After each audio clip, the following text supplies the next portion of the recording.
Welcome to the FMCG Guys, the podcast that dives into the innovation, strategy, and trends shaping consumer goods and retail in Europe and beyond.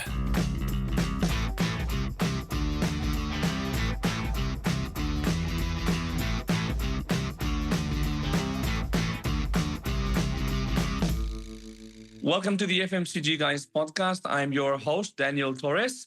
If this is the first time you tune into this podcast, you will want to know that this is the show that gives visibility to the top voices in consumer goods and retail in Europe and beyond. We're now over 190 episodes in, so do go into our website or your favorite podcast platform to entertain yourself and hopefully be educated with some of the industry's top voices. Remember, we are part of a family of podcasts, which is headed by our friends, the CPG guys in the US. So do tune into their show to learn all about what's happening in consumer goods world and the other side of the Atlantic. And also, if you haven't yet, remember, you can follow us on LinkedIn, where you'll join a community of 16,000 members and counting. And there you'll find our latest content. Every Wednesday and every Saturday, we'll release new episodes, also industry updates, people changing companies, events, and much more. And yes, I'm actually quite surprised when I was preparing for this podcast today that this is, I think, the first time we're speaking about a category which is toys in the show. Indeed, the products that have traditionally, probably currently also, I'm not a kid anymore, so I wouldn't really know, but have brought joy to kids in households is obviously not alien to the changes that are happening technologically and all over in our societies. So very excited to have our guest today, Kristina von Troschke, CMO at Schleich, here with us today. How are you, Kristina? Very well. Thanks for the introduction. No problem. And I was, very surprised we hadn't talked about toys explicitly yet on the show. So really excited about it. And also to a brand that I've known for many years, which is Schleich. My younger brother is really big into animals, and he used to love to buy his Schleich animal toys when he was a kid. Yeah, sounds great. Yeah. This is the story I used to hear, and I love to hear that most people have a history already with the brand. Absolutely. And yeah, it would be great for people that don't know the brand, and obviously I do recommend people that they Google Schleich and they'll probably recognize the brand and the type of toys. But if you could tell us, Kristina, a bit about Schleich and what your role there means. Yes. So I'm the chief marketing officer at Schleich since about 2 years, and it's a 90-year-old German traditional brand. And we're very famous for doing the most genuine and authentic animal figurines. Yeah, absolutely. Absolutely. Yeah. And what does it mean to be the CMO at Schleich?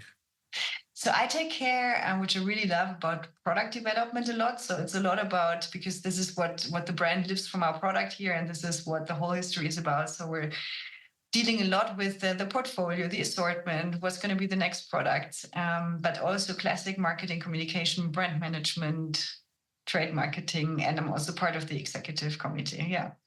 Excellent. And I know that you haven't been at Schleich forever, as you mentioned. So how did you fall into the world of FMCG at the beginning?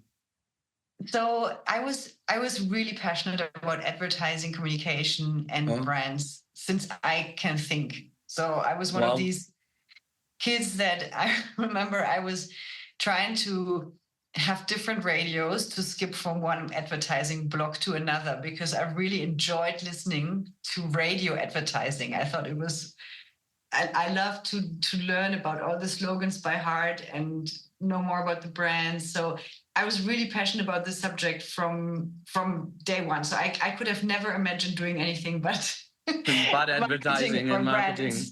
Yeah, I was really up to it. And so I went the classic way. I actually did an apprentice in an advertising agency, but then I went to studies. And I remember I studied business and marketing, and a lot of people were crazy about investment banking, consulting, because this was the fancy stuff. But I was always clear, no, I definitely want to do marketing and branding. So yeah, for me, I started my first job in Procter & Gamble because this was my aspiration. I wanted to go where the home of brand management was. Not a bad place to start either. Procter & Gamble obviously is probably the school of marketing out there, no? Yeah, for sure. And I really enjoyed it. I started in a little bit unconventional role. So it was the beauty part and the prestige part. So that was a lot of fun for me because it was additionally to the world of branding and marketing, a lot of the world of fashion and style. So you're into that as well. Yeah, I like this too. And it was the time in the 90s where we were all crazy about those perfume brands and lots of big campaigns. And that's when like Procter and Gamble decided to invest heavily. Yeah, and did the prestige division, which obviously doesn't exist anymore. Early 2000s, exactly. Yeah. Yeah. And your path at Procter and Gamble, you were doing like the traditional brand marketer type of career path there, right? Yes, I definitely those. So that's one of the things I keep on still talking a lot about. Brand management is not communication. So that was something I take away, that it's really about creating value for the brand rather than only taking care of communication and advertising. Yeah, it's a bit thinking about it as a general manager in a way, like what's the equity and the value of my brand as a business, so to speak. So yes. You spent like a good number of years at P&G. Around 10 years approximately, right? Yeah, a little more even. Yeah, exactly. I spent a lot of time. I really grew up there and I enjoyed it a lot. And I left with the diversion basically of the beauty, a lot of the beauty brands. Yes. And there was always a part in me which wanted to work a bit more entrepreneurial. So that was the one thing I was missing in the corporate world. Having a broader scope, being closer to direct decision making and company steering, really. So that's when I left. I started entering the world of mid-sized companies and PE-backed companies and starting a bit the journey. And how was it to like leave the mothership, leave the school of Procter and Gamble and go into like a mid-sized company? Yeah. What was that experience like? I went to also a different German traditional brand called Rodenstock for eyewear and glasses. Uh-huh. So that was that like everybody prepares you for. This is obviously a very different culture. I also moved from Switzerland to Germany, and professionally I'm German, but I wasn't brought up in a German professional environment because I started my career working abroad. So I think the first shock was getting used to working with Germans. Yeah, I can imagine. In German. Yeah. I'm still really bad in communicating and writing in German because I never. So I try to avoid it. But that was a culture thing for sure. That was a huge shock. Absolutely. And then you were in Rodenstock, then you worked at New Flag, which I think was in the beauty space again, right? Yeah, I had the opportunity to enter, let's say, a scale up called New Flag with a lot of innovative beauty brands with young founders. And that was a great time. I spent 5 years there and really building up a lot of brands, new brands. And I think that was a lot of dream job when I think about the time building up brands. That was a lot of fun. But then when I was approached by Schleich, it was another area I really always wanted to work with, because this whole idea of working for kids and working with kids and toys. And I had now a bit of a track record with the German traditional brands and helping them to get to the modern new era and for the next generation of brands. So that was a challenge I definitely didn't want to miss. Yeah, absolutely. And I know that's like being in the industry. I know that they've hired good people, ambitious people, fast-moving people. So I think that probably the mix of this type of people and the legacy of the brand and also like a certain affinity, I think it's a good mix. And I have a question for you, like, because you have like this classic marketing, brand marketing background, but now you've actually combined it with like faster decision-making companies. Plus, there's also the surge of tech, the change of like the media split and so on. How do you approach marketing with all these things in mind? Yeah, I think about it a lot of times, and I always come to the same conclusion that I still believe in big ideas, and I still believe in the power of purpose and ideas standing on top of everything. So there's always this discussion, performance or brand, upper funnel, lower funnel. Do we actually still need ideas, or can we just go on conversion and just do programmatic and just forget about all the creativity? But I am such a firm believer of the soul of a brand and the heart of the brand, and that you can always rule out anything with a strong idea. And then, of course, we also, even in toys, we use a lot of tech, right? Of course, we do have a lot of performance marketing, and we also have AI-backed solutions and everything. But I still believe in the power of creativity. And I would always put this into my personal efforts on top, and introducing a purpose. And it's interesting you say that. Follow, yeah. It's interesting you say that now, Kristina, because we're in the week, few days after there's been the announcement of the CEO change at Nike, for example.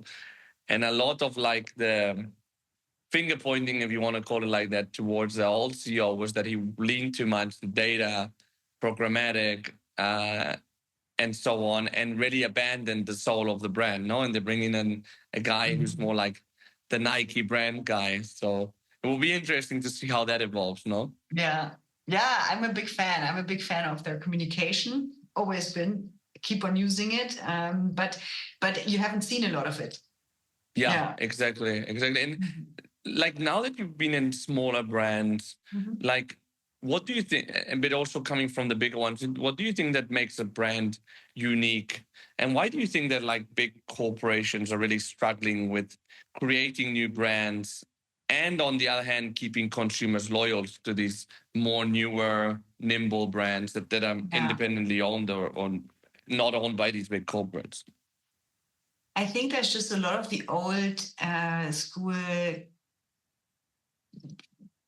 way to do things that doesn't work anymore. So this whole benefit thinking, this whole claims, reason to believe, especially when we talk about FMCG, this was all we were doing for a long time. Like I sometimes make this joke about, okay, how many more hours do you want to have a dry Pampers? You know, it's like 20, there's only 24. So how many more, there was this idea of performance and reason to believe and brand. And this is all becoming less important. Now it's not so much more into the benefit you buy, but really in the purpose and why. And this is where I think the small brands are have it a little bit easier, because they can be led by people who are very passionate about the product, who are very close to the brand, and who are often doing this job by choice for the brand.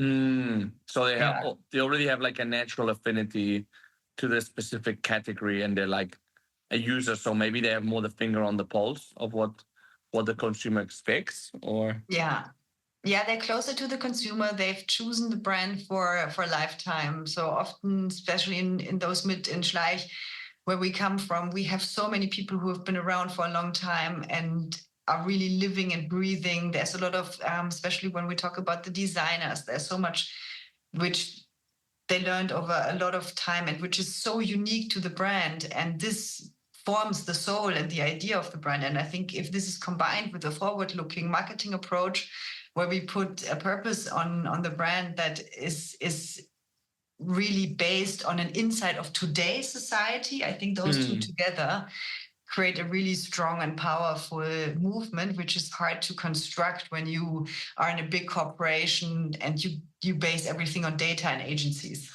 Yeah. So I guess that the secret sauce, if we want to call it like that, is really like having like a clear vision and really being mindful of what the brand means and what that soul of the brand really is, the heart and soul, but also really have the finger on the pulse of what is happening out there, no? And getting rid of a lot of like the fat, if you like, in the middle. Yeah, so for us in the toy industry, COVID was a huge thing. It changed the way kids are. It changed the way society is. It changed the way the kids play. And so the purpose we crafted now is really based on on this society of kids and this generation of kids and the way we feel. So at Schleich, we say it's all about crafting compassion because it's different than to other toys. We really want to be the ones who are teaching kids how to get their first companion and what it means to actually become a compassionate person. And we really see this is a huge risk right now with the kids, because the earlier they get into screen time, the earlier they get away from the traditional role play. They're really lacking a lot of social skills. Wow. Yeah, but it's very difficult to see kids in a restaurant looking at a screen and not playing with a toy these days, right? So yeah. So yeah. What actually around the toy category? Tell us a bit about it, because you're obviously catering to a very special type of consumer, because the end user is the kid, but who buys it for them is the parent. No. So what are your observations so far? Generally, it's a gatekeeper way, because you have a different shopper than a consumer. And also then you have a very narrow target group, which is then within the target group even more atomized, because if you talk to a 3-year girl or a 6-year boy, it's just really different, because they change so fast. They change every year.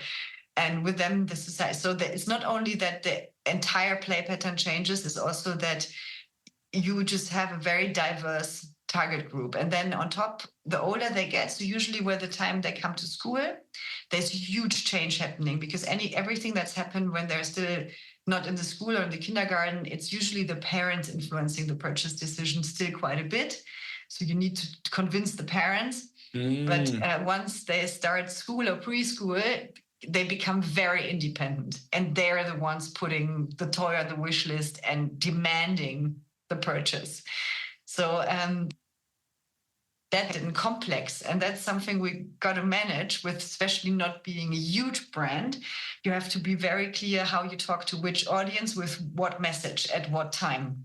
Yeah, totally. And actually, like when I was a kid in the 90s, the main way that I interacted with the advertisers was like on TV, right? Like when I was watching cartoons between one and the other. How is that working for you now, actually? It's getting less relevant by the minute. So there's still certain countries, I would say Germany, for example, where young kids, you can still somewhat get them, not like linear TV, but there's obviously a lot of TV alternatives now and platforms which are still, so it's getting still there, but it's maybe a quarter of the target group that we can still, even if we want to reach there. So makes it much harder for marketeer, because you have no choice but to go via a lot of more scattered media mix. And it's harder and harder to get them, because there's also the toy industry on top, which is the right thing. We're not allowed to play with data and kids, so there's no retargeting, right? There's none of this, which we don't want to either. It means if we want to excite them, we just have to find another way to find them. Wow, interesting, huh? And I know that you're a mother of 3 yourself, Kristina. And you were hinting before towards a change of habits of kids, like going more into screens very early on. And these are screens, like when we grew up, the screen was at home, right? And then when you left home, there was no screen. Now it's like all the time.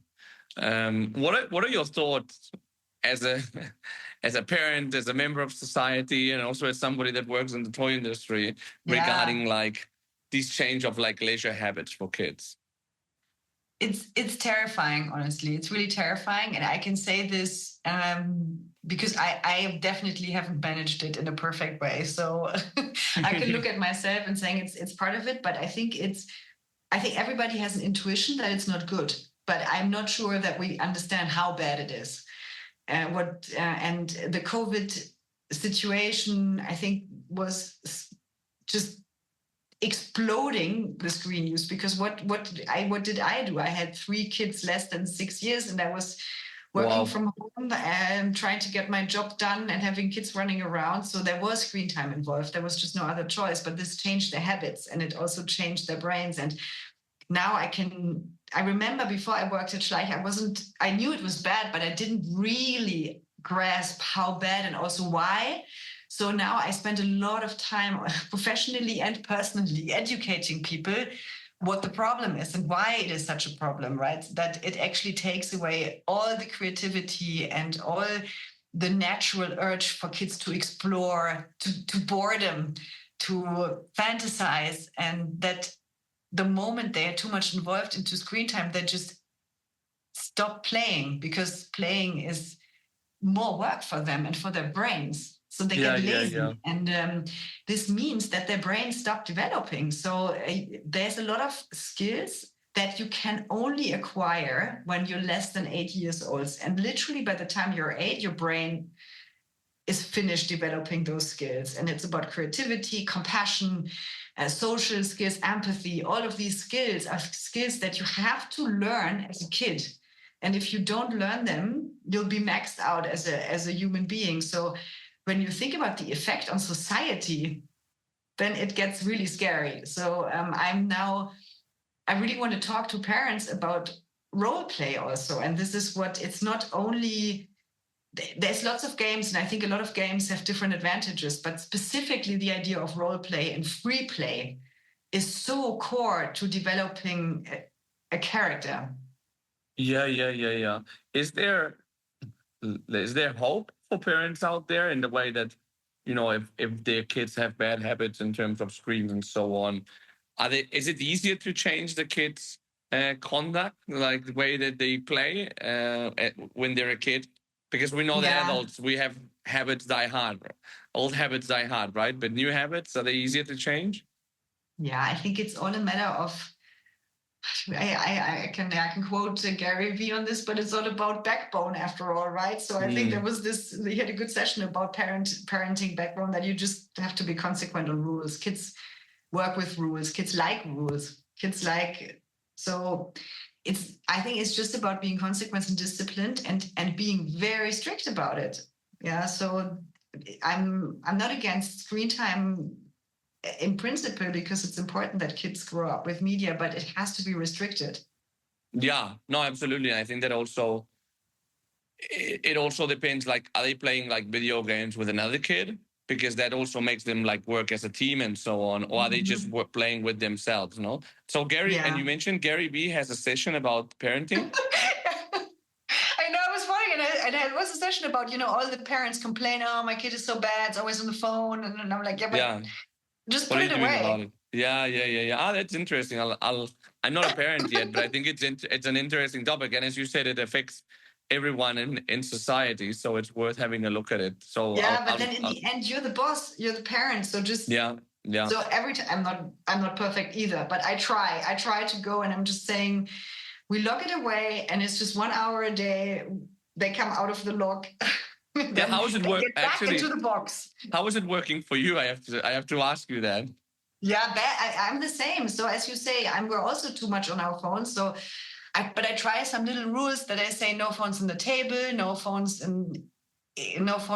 close to bed and sleeping. So that kind of small rules just to help me too. Yeah, I need to actually buy myself an alarm clock now that you say that, because that alarm clock. I did that, and put the charger in the kitchen. Yes, well, actually, that's the idea, to have an alarm clock, so I don't need to bring my phone to the room. So I'll put an action to that.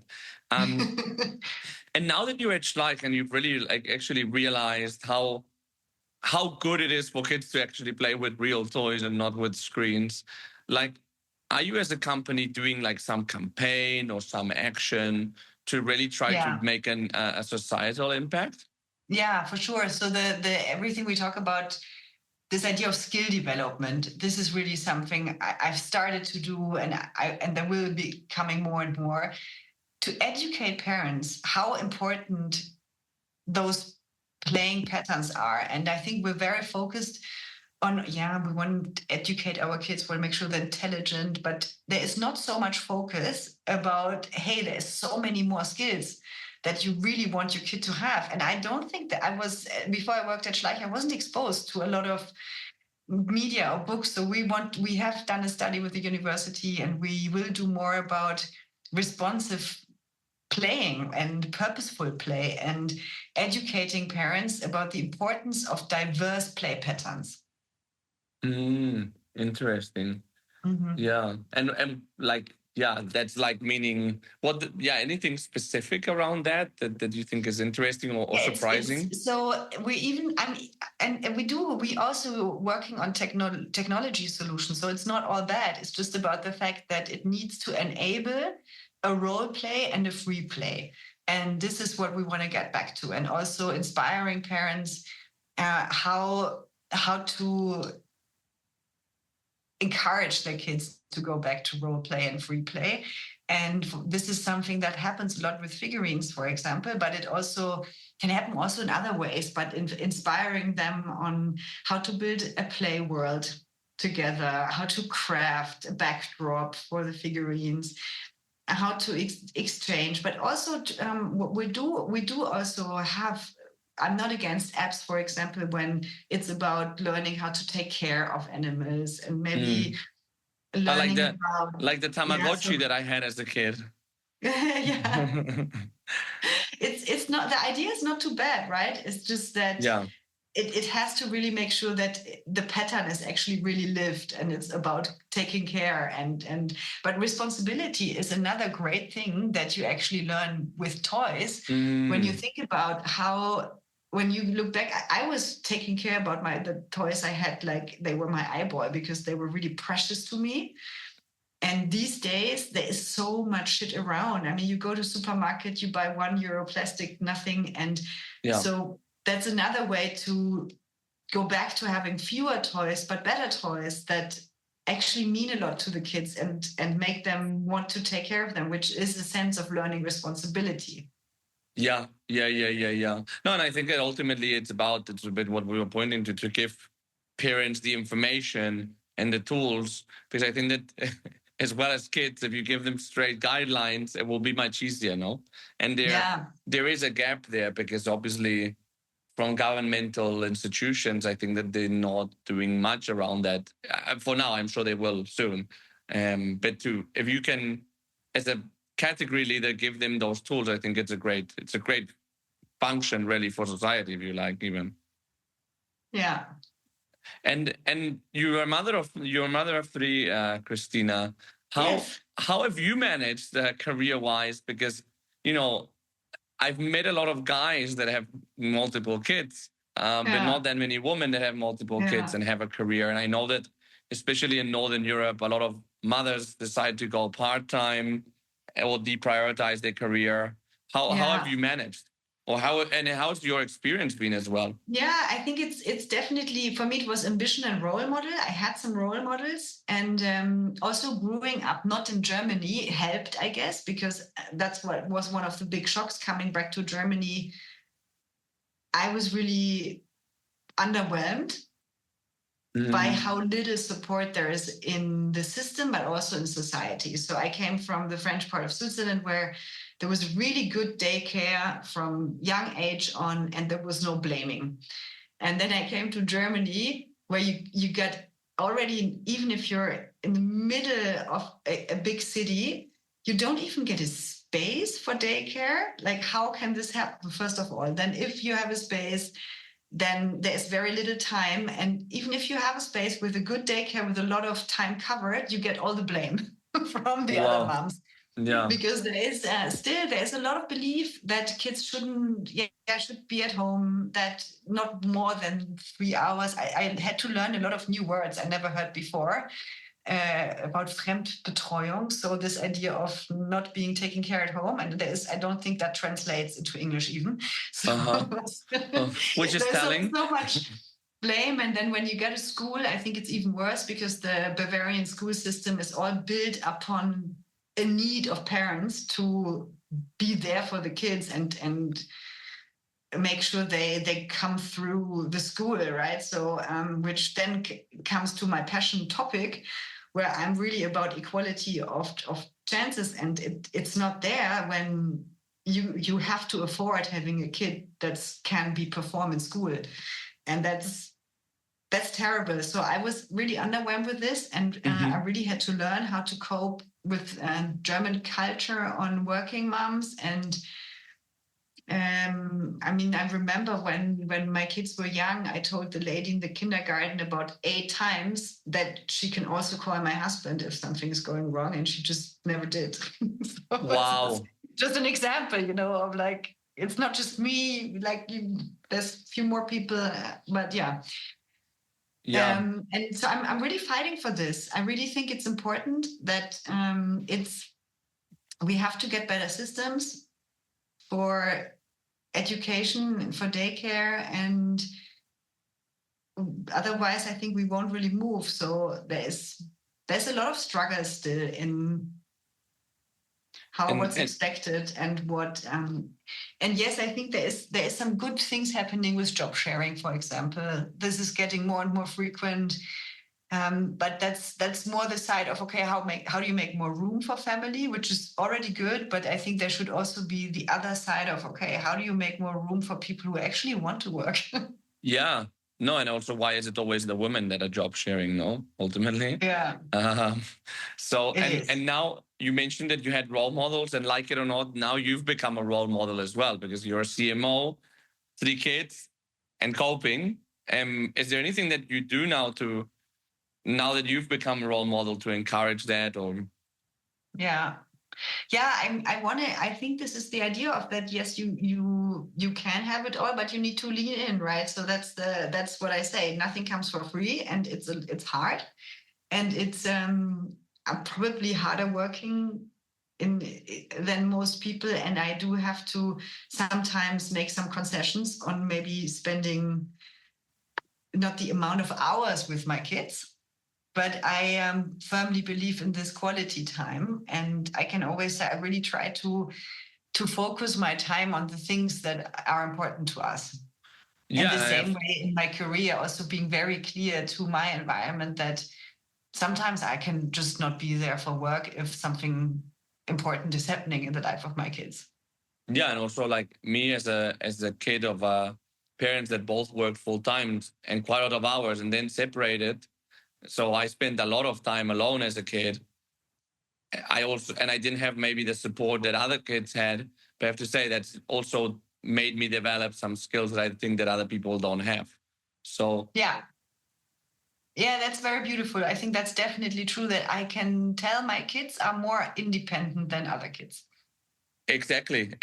And of course, everything has its trade-offs, but I think also negative things can develop positive skills. And I think that has it's a great silver lining, really. And also, because also if you encourage that independence, if you're independent as a parent and you encourage your kids to be independent, you are making a difference. And, I don't think anyone wants their kids to be like adults that still behave like kids anyhow. So.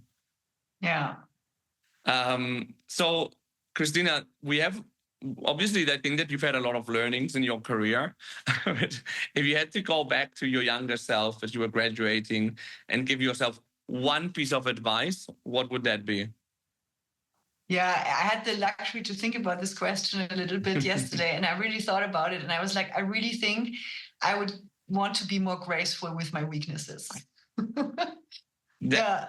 I love it. That's a great point. It's always an interesting one of like, how do you balance working on your weaknesses with focusing on your strengths, right? But I think that not feeling so bad about our shortcomings or our mistakes is a great thing, because it's never the end of the world, is it? So. Yeah, or this misbelief that you got to be perfect and invincible, and that there is nothing, that you may be a little bit weaker than others. Yeah. But then just embracing that and just doesn't mean you need to. I still believe you should focus on your strength, but knowing what you're not so good at and maybe being just graceful and open about it. Yeah, I think that I guess that when you went into management roles and so on, it kind of helped like with that, because then you kind of delegate the parts that you're not as strong in. But you can't have all the answers as a boss, right? So. Yeah, exactly. I think the more you grow in roles, the more you will also realize that you cannot be an expert at every single area.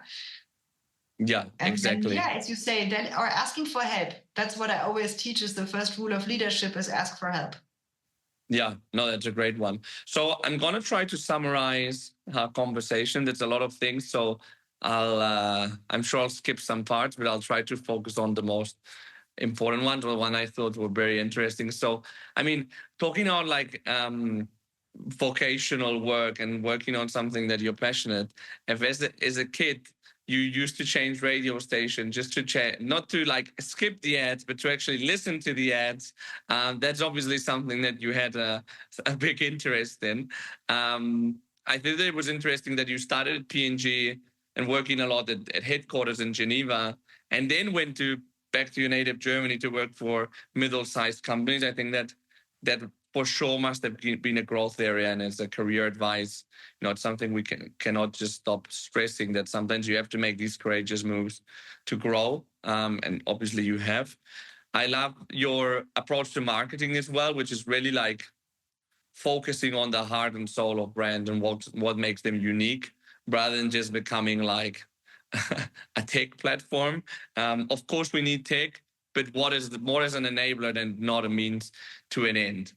At the same time, there's a lot of things that we did before in marketing which are not applicable anymore, or not as much. Like you mentioned, claims and reasons to believe. Like, why should you buy that product? No, it's more like, yeah, why is this product related to me from a heart and soul perspective? And yeah, Schleich, as I mentioned, the brand that I'm very familiar with, and I have an affinity and great memories from my childhood, and also my younger brother being very happy with his Schleich toys. 90-year-old company, so that's quite a long time. And I think it's just so interesting how toys, which could have been regarded in the past as something negative for kids to a degree, can now really have like a positive societal impact. So you mentioned like crafting compassion and really like